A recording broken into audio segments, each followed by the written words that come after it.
Hello, and welcome to Revamping Retirement, a podcast brought to you by Camac Retirement Group, where we tackle the retirement plan-related issues plaguing fiduciaries and plan sponsors. Our host, Mike Webb, has more than 25 years of experience in the retirement plan industry and is a nationally recognized subject matter expert. We hope you enjoy Revamping Retirement. Thanks, Kara McCauley, our excellent producer as always, and welcome to another exciting episode of Revamping Retirement. My name is Mike Webb as always, and I have two extremely special guests here with me on Revamping Retirement. They actually work on a wonderful column that I actually work on as well called Ask the Experts in Plan Sponsor Magazine. And the column comes out on a weekly basis, and these are two of the people that make it all happen. And first of all, the managing editor for Plan Sponsor Digital, Rebecca Moore. Rebecca, how are you doing today? I'm good, thanks, Mike. How are you? I'm doing wonderful. This is going to be fun. And also joining me in the fun is one of the co-authors on the Ask the Experts column. Actually, he even predates my involvement actually with the Ask the Experts column from Groom Law Group, as you can see from his background. David Levine. There you go. Thanks, Mike. It's good to be here. I feel like a fraud because I'm like the person who started out with the Ask the Experts, and now my colleagues like David Powell, Kim Boberg, Charles Phillips, they've been so involved with it. But I guess I'm the one who volunteered to be on video today because clearly people don't want to see me on video, but I guess I am. Well, we need all of you. Yeah. But I have to give credit where credit is due to my colleagues. So I had to do that out of the box. Yeah, and I'm actually glad you mentioned that. I probably should have done that as part of my introduction. It is a team effort, and a lot of people make the column go because it is weekly columns are tough. You have if you don't do it, you're not going to have a column. So wait, is this podcast about publishing? I thought this was about publishing. We should spend the next 20 minutes on publishing. What do you think, Rebecca? Nothing about retirement, all about publishing. What do you think about that idea? I think everyone would fall asleep very quickly. Did I mention we're talking about retirement? and I think that's actually, the column is, we should tell people, ask the experts. It's not ask the experts, not about publishing, not about politics, not about medicine. It is indeed about retirement. And we, basically the column format is we take questions from readers who have questions, usually people in retirement plans or people who work with retirement plans about various topics. But I wanted to talk a little bit with Rebecca because I was not here in the beginning of this. And I wanted to pick your brain a little bit, and I think our readers, the people who watch Revamping Retirement would be really interested in this. It's been around a long time, and now I know well over a decade, a couple of years over a decade now. Who thought of did you think of the idea, or? I wish I could claim it. What happened is, as many people know, in 2007, the IRS published new regulations for 403B plans. And plan sponsor, I would say the majority, we did cover 403B plans, but the majority was covering 401k plans. So when these regulations came out, our editor-in-chief at the time recognized that 403B plan sponsors were going to have a lot of questions. So he asked me to lead up a newsletter, which we titled B-Lines, and to contact David Levine and David Powell at Groom Law Group and see if they would field questions about the new regulations. So that's what we did. It started in 2008, the year after the regulations were passed. And at first it was mostly questions about what the regulations said. And there weren't many questions at that point from readers. But then we kept it going. It was one of the most popular things we did. So we kept it going. We did get questions from readers. And then we realized that as 403B plan sponsors got more into working under the new regulations, a lot of the things they were experiencing were also They were common to other types of plan sponsors, like 401k plan sponsors, 457 plan sponsors. So even though it is still published first in the Beeline's newsletter before anywhere else, the day after that, I share it in our broader daily email newsletter because it applies. There are many that are 403B specific, but there are many that apply to all types of plan sponsors. So it has really grown, and it, like I said, is one of our most popular features. And as David said, it started out with he and David Powell, but then we added you, Mike, because you are in the heart of client world, I guess I would say, and get a lot of questions yourself from clients. And then we added some more experts because, a weekly column takes some time. And so we added more people from Groom Law Group as well. Yeah, I was going to say, why did you add a wacky podcast host? Where'd you ever get that idea from? Wait, you were a podcast host in 2008? I don't think so. That's the thing. I don't know that you were a podcast host at that time. I was a wacky blogger at the time, I think, Well, or something. I was writing a lot of stuff that didn't make any sense, and then you guys said, "Hey, how would you like to write stuff that makes sense?" I said, a little bit out of my field, but maybe I'll give it a try. Well, I do have to ask a question, though. Rebecca, you saved yourself there because you started by saying it was one of the most popular, and then you said it's still the most popular. I was going to ask you the question, or one of the most popular, and I was going to ask the question: when did we really jump the shark? That's the real question. When did Fonzie jump the shark for this column? That's what I really want to know. Or have we not done it yet? Well, I have to say I don't know what jump the shark means. It flips your popularity. In other words, if you're on the downs, like you finally hit the highest point, and then you're on the downswing. We're not on the downswing yet. We have. It comes from Happy Days, where Fonzie in one of their episodes jumped a mechanical sharker or like a live shark, and everybody says that is when Happy Days went downhill. So that's where the phrase "jump the shark" comes from. Okay, I didn't know that. I learned something here. So we're not on the downslide yet. I mean, it continues to be popular. We get, in publishing. I know this is not about publishing, but we measure, the views that articles get, and it is every week one of our top articles, and we hope to continue that. We've even, I know we talked about this earlier, Mike, but we've even last year made an ebook that is on the Plan Sponsor store online that took, and this is 403B specific, it took the more 403B specific items that anybody could use: plan sponsors, administrators, providers, record keepers. Yeah, I think it's actually called your either your 403B questions answered or your questions answered, but it can be found in the I know in the Plan Sponsor shop online. And it was kind of fascinating when we did that, because I'm kind of like, wow, this is even going to be a book. Like, I can't imagine that. And I actually want to ask this question to you, David.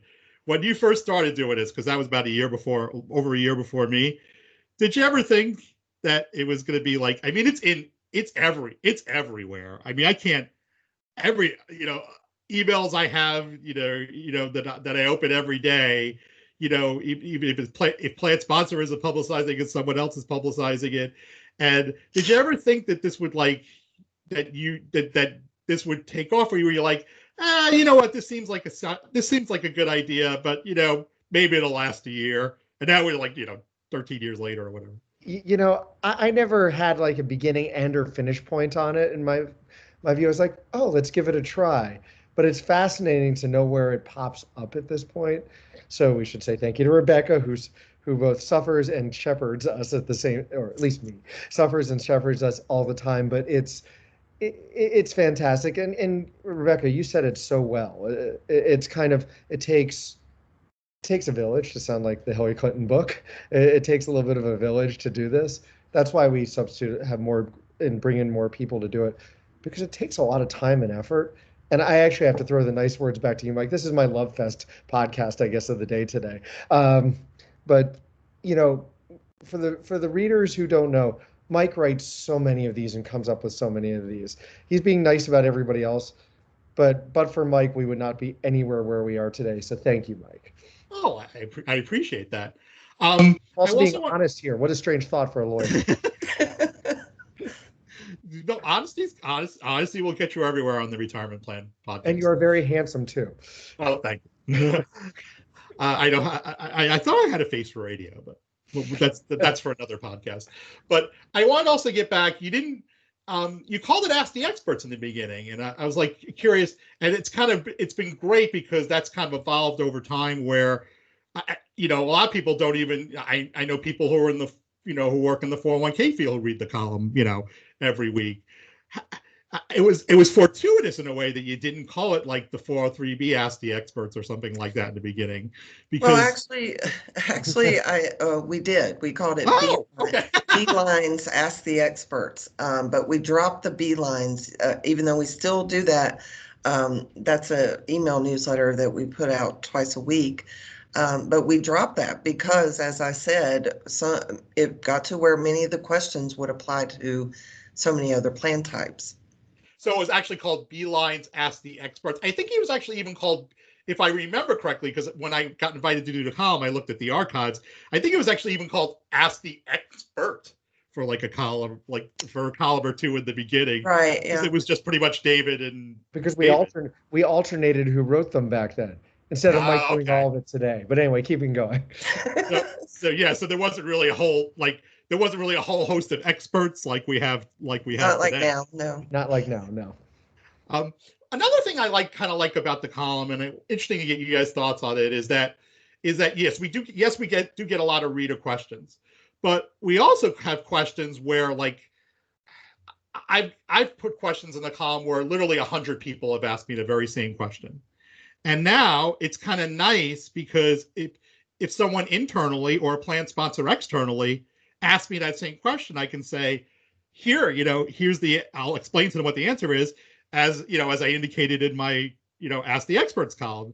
And it's almost like, it's kind of nice because it's almost like a running, kind of like, how the ebook is. It's kind of almost like an index of places to find.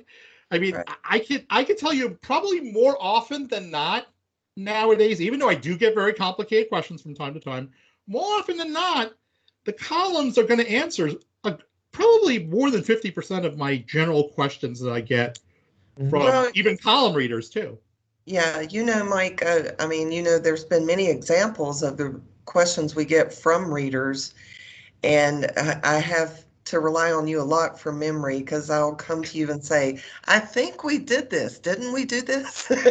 Yeah, Mike, and you will remind me of what column was when. And so some of the reader questions are already asked by previous columns, but we're sure that there's many more. I do want to take time during this, though, maybe you guys can explain that we can't take certain types of questions. So sadly, we've had to turn away some reader questions because they've been very specific. So I don't know if you guys want to discuss the types of questions that you can answer. Sure. Well, and this is where the lawyers are usually the people of no. The consultants are, and Mike is usually the happier. Oh, I'll answer. And we're like, no, we can't do it. So I'll take the blame. I'm like chopping at the bit. Oh, please, David, let me answer the question. No. That's actually accurate the way you describe it. So yeah. Because Mike's like, I'll answer every question anytime. But that's right, yeah. And Rebecca's like, we need one for this week's column. Why can't Mike answer it? But anyway, and Rebecca's right, and I'm not complaining at all. But I think the challenge is when you write a column like this, the more you get published, it's almost like being a political appointee. For those who don't know, we are recording this the day before the inauguration, and I live in DC, so I've had friends who think I'm going to be a political appointee at some point in my life. So, for instance, they've always been extremely careful to make sure they pay employment taxes on anybody that works for them for for anything at this point, because they check green card status and all that because they know it will come up when they get up for confirmation. And it's a good idea to do that. I'm not saying it's wrong, but they are like even more compulsive about it. So as lawyers, one of the things we think about when we're writing these things is our industry is one, and this is a very personal Levinism here, that is one where people love to say there are best practices. And the problem is, when you say best practice, I always say our industry is really great at standing around in a circle and shooting at itself. Because sometimes someone will say this is a best practice and not. And maybe occasionally it is. But sometimes there's a question and you can tell someone wants you to answer it a particular way. And we're thinking about, well, what is the range of things people may do when they're doing something? So there's sometimes it's like, yeah, we can't answer this because there's 6 different ways to do it. And there's different levels of comfort, different approaches. And we're concerned, we know regulators read it, we know plaintiffs' attorneys read it and everything like that. And we don't want something that even if it is just a generic, oh, this can work, to make it sound like this is the only type of solution type of thing. That's part of it, number one, because we don't want to set anybody up for failure because there's so much flexibility, as both of you know, which is what keeps the column going and going. There's always something new and something different, but there's so much granularity. The other one that comes up for us is also that darn legal malpractice thing. For us, silly legal malpractice. But for our malpractice carrier, if they ever listen to this, we take it seriously because yes, we do. But part of it is answering questions in a general sort of informative way versus detail in the weeds, to your question, Mike, at this point, because sometimes you can tell someone is asking a question aside from wanting an answer, but they really are asking a specific fact pattern that if you give them the answer, they're going to go tell their client, and we're thrilled to help people. But you don't want to be in a position where you inadvertently gave legal advice. So we are very cognizant of that things. And then also sometimes, it's one of those areas you don't want to be in. For instance, if Rebecca were to ask me right now what I think of the potential nominee for the Secretary of Labor, my response would be no comment. Because at this moment, you don't want to be involved in some of those things. And I think sometimes some of the questions border on that, because we're lawyers, we're not the politicians, and we try to play an even game. So we drive you both crazy, and I apologize for that, but thank you for your tolerance. Mike is smiling and laughing, but I'm glad Rebecca smiled. But thank you, Rebecca, is what I am trying to say. Thank you for your kindness. Well, the good thing is, in spite of those limitations, you guys answer the questions. So the experts are able to answer the majority. I mean, think about it. We have 12 years worth of questions that you guys have answered online. So, there's a lot that you guys can answer, and we definitely want it to be a resource for plan sponsors. Mm-hmm. And Mike, watch out! I am going to show my operation skills somewhere in the middle of this podcast today. For those of you who are watching at home, David's been showing us his virtual meeting tricks. There we go. And David is in keeping with the spirit, of course, of the Revamping Retirement podcast. And I just wanted to emphasize one of the points you made, David, on you're still here, right? There you are. I'm here unless you kick me out. People have been known to put me on mute and kick me out. And I completely understand why. I think a primer to those at home who want to ask questions to come, we strongly encourage it. And I think there's a little link on the bottom of every column that says if you want to send questions and click on this email or something, or click on this link or something. And I think your best chance of getting questions answered is if they are general. The problem with even outside the legal perspective, fact pattern questions are boring. If you're very specialized to your particular situation, it's not going to apply to a lot of other plan sponsors, and they're not going to want to read about it. So really try to ask questions that, again, are things that you think will be of interest to other plan sponsors, and that's probably your best chance if you're out there right now taking diligent notes. How can I be featured in Ask the Experts? My question. That's the best way, is to really be general as possible. I'm going to make one suggestion, though. Oh, sorry, Rebecca, you go first. Well, I was just going to say it's very easy to see what kind of questions you guys answer. I mean, I'm not trying to, well, I am trying to plug Plan Sponsor, but anyway, if you just go to the Plan Sponsor website, and there's a tab at the top called Voices, and underneath there you'll find Ask the Experts, and you can see them all. And that when you read them, you will see that the majority of the questions that people have, we can answer, and you'll see what types of questions get answered. My suggestion was, if you really want to get a question answered, I don't think we've ever had this one. It's a question about governmental plans that can invest in anything. That's my Easter egg for today. Oh, okay. Maybe we'll have to work on that. Yes. Yeah. I don't know if you know this, Mike, but one of the questions that we answered one time came from me. Because well, I know that, especially back in the beginning, I'm sure it was kind of like, when you're building an audience, it's like hard to even, it's like, well, okay, we had it easy in the beginning because there were all these regulations, and so we could come up with questions, But this was a situation that happened when my father died, and I inherited some retirement money, and I was told that I had to that I could only have it for like 5 years. And I'm like, wait a minute, that's one of the advantages of doing this column, is I'm like, hey, I have a resource I can ask about. Wait, was that wonderful. Rebecca, was that the one where we asked for your mother's maiden name and social security number before we answered it? So anyway, questions that come from, you never know where the questions are coming from. Exactly. Sorry, by the way, just for clarity, we don't want any personally identifiable information, but just for clarity, we did not ask for that, and that is not true. Myself not. So, okay, this has been an absolute blast.